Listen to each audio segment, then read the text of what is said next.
வணக்கம் நண்பர்களே, எல்லாரும் எப்படி இருக்கீங்க?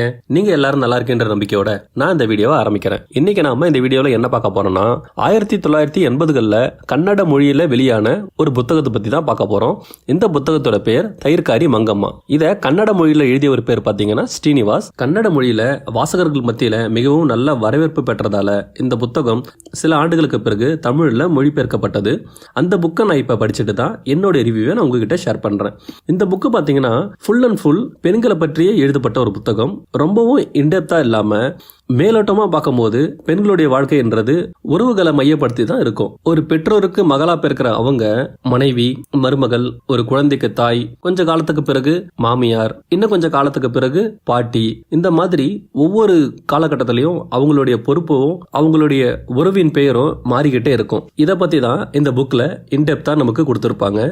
இந்த கதை ரொம்ப புதுசு ஒன்றும் அப்படி கிடையாது. காலங்காலமா நடக்கிற ஒரு பிரச்சனை என்ன அப்படின்னு பாத்தீங்கன்னா, இப்போ நாம என்னதான் ஒரு டிஜிட்டல் யுகத்துல வாழ்ந்திருந்தாலும் இப்ப வரைக்கும் தீர்க்க முடியாத பிரச்சனையா இருக்கிறது மாமியார் மருமக பிரச்சனை தான். ஏன் அப்படின்னு கேட்டீங்கன்னா ஒரே வார்த்தை தான், அதிகாரம். யாருக்கு அதிகாரம்? ஒரு வீட்டுல அதிகாரம் மாமியாருக்கா மருமகளுக்கான்ற அந்த ஒரு விஷயத்துலதான் எல்லா பிரச்சனையும் ஆரம்பிக்கும். எல்லா சண்டைகளும் அதுல இருந்து தான் தொடங்கும். ஒரு பெண் தன்னுடைய மகனுக்கு தாயா இருக்கிற வரைக்கும் அங்க எந்த பிரச்சனையும் கிடையாது. ஆனா தன் மகனுக்கு திருமணமான பிறகு மாமியாரா மாறும்போதுதான் அங்க பிரச்சனை ஆரம்பிக்கும். அதே போல ஒரு பெண் தன் கணவனுக்கு மனைவியா இருக்க வரைக்கும் பிரச்சனைன்றது கணவன் மனைவி பிரச்சனையா இருக்கும். அந்த மனைவி ஒரு குடும்ப சூழலுக்கு உள்ள வந்து மருமகளா மாறும்போதுதான் மறுபடியும் பிரச்சனை ஆரம்பிக்கும். அந்த மாமியார் மருமகள் உறவுன்றது எப்படிப்பட்டது, அது எப்படி நம்ம கையாளணும், அது எப்படி நம்ம எடுத்துக்கொண்டு போனா குடும்ப உறவு சுமூகமா இருக்கும் அப்படின்றதுக்கான ஒரு விளக்கம் தான் இந்த சிறுகதை. சரிங்க நண்பர்களே, நான் இப்ப உங்களுக்கு இந்த கதையை மேலோட்டமா ஒரு ஓவர்வியூ கொடுக்கறேன். நான் எல்லா வீடியோல சொல்ற மாதிரி என்னுடைய நோக்கம் இந்த கதையை உங்களுக்கு ஃபுல்லா சொல்றது இல்ல,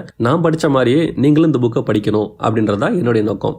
ஓகே, வாங்க நம்ம இப்ப கதைக்குள்ள போலாம். இந்த கதை பெங்களூரோட புறநகர் பகுதியில தயிர் வித்து வியாபாரம் பண்ற ஒரு பெண்மணியை பத்தியது. பெங்களூரோட புறநகர் பகுதியில அவங்க தன்னுடைய மருமகள், மகன், பேரனோட வாழ்ந்து வராங்க. அவங்க தினமும் தயிர் செஞ்சு எடுத்துட்டு வந்து பெங்களூர்ல இருக்க பெரிய பெரிய வீடுகளுக்கு வியாபாரம் செய்யறது வழக்கம். அந்த மாதிரி அவங்க வியாபாரம் பண்ணும்போது அங்க இருக்க ஒரு பெரிய வீட்டோட முதலாளி அம்மா இவங்களுக்கு பழக்கமா வராங்க. அதனால தினமும் இவங்க வியாபாரத்துக்கு போகும்போது வரும்போதும் அவங்க கிட்ட கதை பேசிட்டு போறது வழக்கம். அந்த மாதிரி பேசும்போது இவங்க தன்னுடைய மாமியார் மருமக பிரச்சனையும் அவங்க கிட்ட சொல்லுவாங்க. அந்த மாதிரி பேசும்போது ஒரு நாள் இந்த தயிர் விற்கிற லேடி இருக்காங்க பாத்தீங்களா, அவங்க என்ன சொல்றாங்கன்னா அந்த ஓனரம்மா கிட்ட, அந்த பெரிய வீட்டோட ஓனரம்மா கிட்ட என்ன சொல்றாங்கன்னா, இந்த மாதிரி எனக்கும் என் மருமகளுக்கும் அடிக்கடி பிரச்சனை வந்துட்டு இருக்குமா, போன வாரம் பிரச்சனை ரொம்ப பெருசாயிடுச்சு, என் பேரனை போட்டு அவ ரொம்ப அடிச்சுட்டா, நான் போய் ஏன்டி பேரனை அடிக்கிற அப்படின்னு சொல்லி கேட்டதுக்கு, என் பிள்ளைய நான் அடிப்பேன், நீ ஏன் கேட்கற, இல்லனா என் பிள்ளையும் உன் பையன் மாதிரி தான் வந்து நிற்கும் அப்படின்னு சொல்லி என்ன ஒரு மாதிரி பேசிட்டா. இந்த பிரச்சனை என் பையன் கிட்ட போனதுக்கு என் பையனும் அவ பொண்டாட்டிக்கு தான், அதாவது என் மருமகளுக்கு தான் அவன் சப்போர்ட் பண்றான். ரெண்டு பேரும் சேர்ந்து என்ன திட்டாங்க, எனக்கு ரொம்ப அசிங்கமா போயிடுச்சு, கஷ்டமா போயிடுச்சு. என் மருமகளும் என் பையனும் என்ன இந்த மாதிரி பேசிட்டாங்க.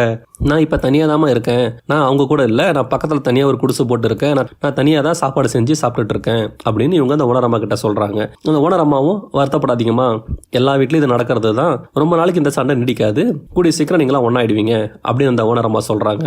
அப்புறம் இந்த தயிர் விற்கிற லேடி சொல்றாங்க, அந்த வீட்டுல என் பேரை மட்டும் தான் என்கிட்ட பேசுறான், ஆயா ஆயான்னு என் மேல அவன் தான் உயிரே வச்சிருக்கான், அவனுக்காக தான் நாங்க இருக்கேன், இல்லனா நான் எங்கேயாவது கிளம்பி போயிடுவேன் அப்படின்னு இவங்க சொல்றாங்க. சரின்னு பேசி முடிச்சுட்டு அவங்க வீட்டுக்கு கிளம்புறாங்க. அவங்க வீட்டுக்கு போனதும் அவங்களுடைய சொந்தக்காரங்க, ஊர் பெரியவங்க அவங்களாம் வந்து அட்வைஸ் பண்றாங்க, வயசான காலத்துல மாமியார் இப்படி தனியா சமைச்சு சாப்பிடறது நல்லாவா இருக்கு அப்படின்னு சொல்லிட்டு மருமக கிட்டையும் தயிர் விற்கிற மங்கம்மாவோட பையன் கிட்டையும் அட்வைஸ் பண்ணிட்டு போறாங்க. அதனால மறுபடியும் இவங்க எல்லாம் ஒரே வீட்டுல சேர்ந்து வாழ ஆரம்பிக்கிறாங்க. கொஞ்ச நாள் கழிச்சு பாத்தீங்கன்னா அந்த ஓனரம்மா சொன்ன பாத்தீங்களா, அவங்க வீட்டுக்கு மங்கம்மா மறுபடியும் தயிர் எடுத்துட்டு வராங்க. அவங்க கூடவே பாத்தீங்கன்னா இன்னொரு புதுசா ஒரு பொண்ணு வருது. அந்த வீட்டு ஓனரம்மா விசாரிக்கும் போது தான் தெரியுது, அந்த புதுசா வந்த பொண்ணு வேற யாரும் கிடையாது, மங்கம்மாவோட மருமக.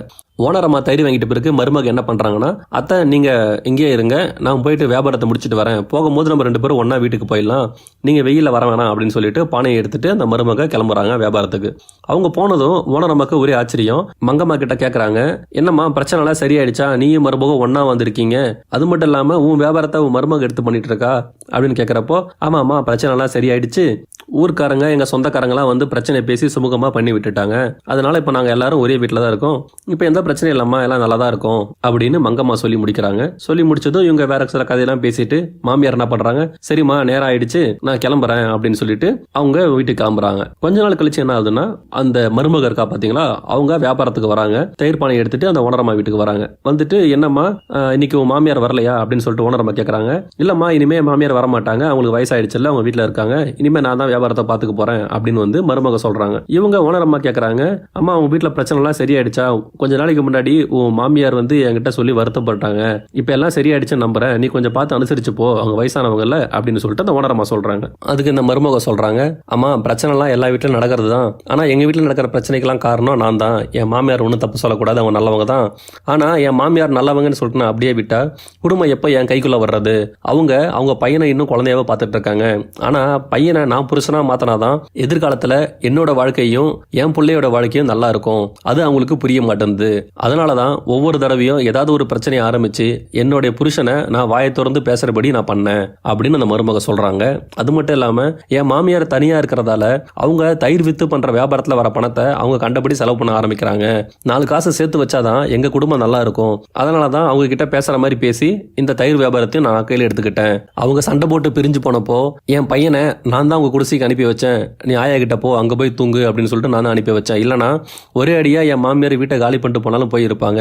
எனக்கு தேவை அவங்களோட சண்டை போடுறது கிடையாது, இந்த குடும்பத்தோட அதிகாரம் என் கைக்கு வரணும். அப்பதான் இந்த குடும்பம் நான் நினைச்ச மாதிரி இருக்கும், எனக்கு பிடிச்ச மாதிரி இந்த குடும்பத்தோட எதிர்காலம் அமையும் அப்படின்னு சொல்லிட்டு இந்த மருமக கதையை சொல்லி முடிக்கிறா. இப்போ ஓனர் அம்மாக்கு ஒரு விஷயம் புரிய வருது. மாமியார் இருக்காங்க பாத்தீங்களா, மங்கம்மா, அவங்க பாயிண்ட் ஆஃப் வியூல இருந்து பார்க்கும்போது அவங்க அந்த குடும்பத்துக்கு என்ன தேவையோ அதை அவங்க பார்த்து பார்த்து தான் பண்ணிட்டு இருந்தாங்க.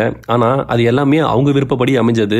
அவங்க பையனுக்கு என்ன வேணும், அவங்க மருமகளுக்கு என்ன பண்ணணும், அவங்க பேரனுக்கு என்ன பண்ணணும் அப்படின்னு அவங்க விருப்பப்படி எல்லாம் பார்த்து பண்ணாங்க. ஆனா மருமக என்ன நினைக்கிறானா, நான் விருப்பப்படுற மாதிரி இங்க நடக்கணும், அப்போதான் இந்த குடும்பம் என் கைக்குள்ள வரும், என்னுடைய கணவரும் என்னுடைய மாமியாருக்கு பையனா இல்லாம எனக்கு புருஷனா இருப்பாரு, அப்போதான் இந்த குடும்பம் நல்ல எதிர்காலத்தை நோக்கி போகும் அப்படின்னு மருமக நினைச்சிருக்கா. ஆமாமா, நீ சொல்றது சரிதான், மாமியாருக்கு அப்புறம் அந்த குடும்பத்தை எல்லாம் எடுத்து நடத்த போறது நீ தான், இனிமே நீ தான் அந்த குடும்பத்தையும் உன் மாமியாரையும் உன் புருஷனையும் பிள்ளையும் பாத்துக்கணும், நல்லபடியா குடும்பத்தை பார்த்து நடத்திக்கமா அப்படின்னு சொல்லிட்டு ஓனர் அம்மா வீட்டுக்குள்ள போறாங்க.